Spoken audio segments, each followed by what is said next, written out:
立法院三读通过所有的志愿役加级务拢增加3万块，也毋过行政院是无编定明年度的总预算，国防部嘛阁还未规划。另外，嘛有人表讲，咱国造的畅水艦海鯤号最近几届的海上测试拢无拍定，安全有疑虑。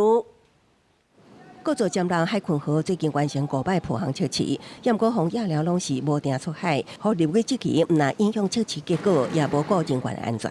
也毋过海鯤解释，定机毋是必要的条件。潜航的时候，它是不会用这个锚。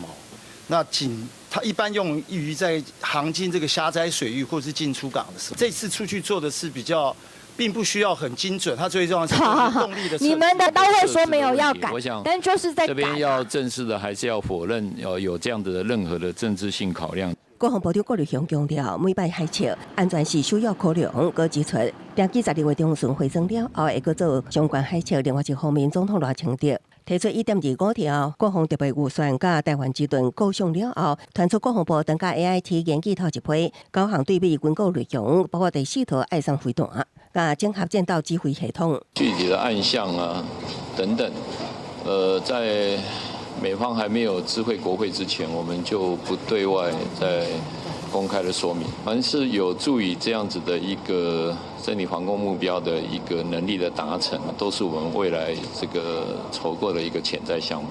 国家也关注国军台股，定伫立法院三读通过后，志愿役部分官改这套式加级，提悬到3万，也毋过无投入明年度总预算。国防部也无立即规划，而是调向依据职务档甲专业特性，扩大舰导加级范围。希望就是说能够衡佐他从事的任务艰困、繁重的程度，还有他的专业的特性。